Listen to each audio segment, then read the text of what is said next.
મિત્રો, હાલારની ધરતીનો આ સત્ય ઘટનાનો પ્રસંગ છે. આ પ્રસંગ નાનકડો એવો છે પણ ખૂબ જ સરસ છે, એટલે ખાસ સાંભળજો કે હાલારની ધરતીમાં લુવાણા ગામ છે અને આ ગામમાં ભોળદેવ જાડેજા રહે છે. સંતાનમાં 2 દીકરા છે, વળી વાડી, ઘોડી અને ગરાસ છે અને એમાં દુષ્કાળ જેવું વર્ષ છે. સવારના પહોરમાં જ્યારે આ દરબાર કહુંબા કરવા બેસે છે ત્યારે 5 વર્ષના દીકરાને ખંભે બેસાડીને એક માલધારી આવે છે. આ રબારીએ ફાટેલા કપડા પહેર્યા છે, ગરીબ માણસ છે અને સાથે 5 વર્ષનો દીકરો છે અને પત્નીનું અવસાન થઈ ગયું છે. એમ કહેવાય કે આ રબારી પોતાના દીકરાને લઈને ઓખાથી આવે છે. ઘરમાં કંઈ ખાવાનું નથી અને ગરીબાઈ આટો લઈ ગઈ છે, એટલે વિચારે છે કે દરબારને આ દીકરો આપી દઉં, એ મારા દીકરાને મોટો કરશે, કારણ કે એની માં વગર મારે એને કેમ મોટો કરવો. આ રબારી ખૂબ જ ભોળો માણસ દરબાર પાસે જઈને કહે છે કે બાપુ,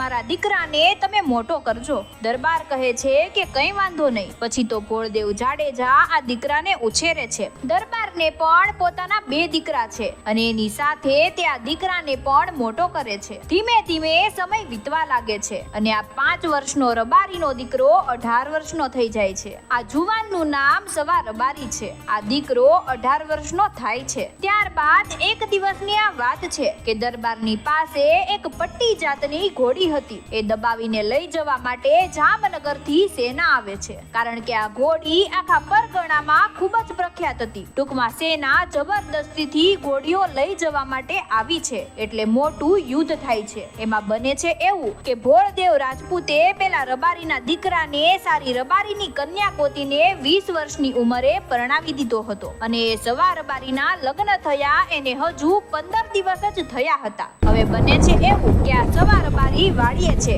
અને એને કઈ ખબર નથી અને આ બાજુ સેના આવી અને યુદ્ધ થયું. આ સેના સામે ભોળદેવજી જાડેજા લડે છે, તેમના દીકરાઓ પણ લડે છે, પરંતુ જામનગરની સેના ખૂબ મોટી હતી એટલે તેઓ ઘોડીઓ લઈને જતા રહ્યા. આ ઘોડી ભોળદેવજી દરબારને ખૂબ જ વાલી હતી, પણ જામનગરની સેના આવીને એને લઈ ગઈ. 20 વર્ષના સવા રબારીને જ્યારે આ વાતની ખબર પડી એટલે ઘરે આવ્યો અને કહ્યું કે બાપુ, હું વાડીએ હતો અને મને કઈ ખબર નહોતી, નહીં તો મારે પણ એ સેના સામે યુદ્ધ લડવું હતું. પરંતુ ભોળદેવજી દરબારને તો આંખમાં પાણી આવી ગયા, ડૂમો ભરાય છે અને તરફડિયા મારવા લાગ્યા. દરબાર તો જાણે મરણ પથારીમાં હોય એવા થઈ ગયા, એટલે વેદને બોલાવ્યા. ત્યારે સવા રબારી કહે છે કે બાપુ, તમે મને મારા માં અને બાપ બનીને મોટો કર્યો છે. હું રબારીનો દીકરો છું, તમે મને બાપની જેમ મોટો કર્યો છે. બાપુ, એક ક્ષત્રિયનો દીકરો મરણ પથારીમાં પડ્યો હોય તો પણ પોર છૂટતા હોય, એને તો મોત વાલું હોય, પણ આજે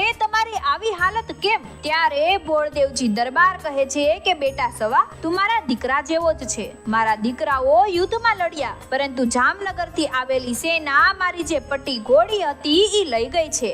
એ એવી ને એવી ના રહે એટલું જોતું છે, કારણ કે એ લોકો વાપરશે તો મને સદગતિ નહીં થાય. આટલું સાંભળતા જે રબારીનો 20 વર્ષનો દીકરો ઉભો થયો અને લોટામાંથી પાણી ભરીને હાથમાં અંજલી લઈને કહ્યું કે બાપુ, પટ્ટી ઘોડી અહીંયાથી જામનગર તો જતી રહી છે, પરંતુ જો એ ઘોડી ઉપર બેસીને એ ખેલવી શકે એવી રૂડી જો એ ઘોડીઓને રહેવા દઉં તો હું રબારીનો દીકરો નહીં. આટલી પ્રતિજ્ઞા લઈ ઘોડલી લઈને તે નીકળી પડ્યો અને જામનગર આવ્યો. હવે પોશાક રબારીનો હતો એટલે બધાને એમ થયું કે રબારીનો દીકરો છે, કંઈક કામ હશે એટલે આવ્યો હશે. સવા રબારીએ પૂછ્યું કે ઘોડા ક્યાં છે? એટલે માણસોને એમ થયું કે બાપુએ આ રબારીને ઘોડાની સેવા કરવા માટે બોલાવ્યો હશે. માણસોએ કહ્યું એટલે રબારીનો દીકરો જ્યાં ઘોડા હતા ત્યાં પહોંચી ગયો અને જઈને જોયું તો પટ્ટી ઘોડીઓ ત્યાં બાંધેલી હતી. આ ઘોડીઓ જોઈને સવા રબારીને છેલ્લા શ્વાસ લઈ રહેલા પોતાના પિતા સમાન ભોળદેવજી દરબારની યાદ આવે છે. પછી તો સવા રબારીએ જમૈયો બહાર કાઢ્યો અને જામનગરની હતી એ ઘોડીઓ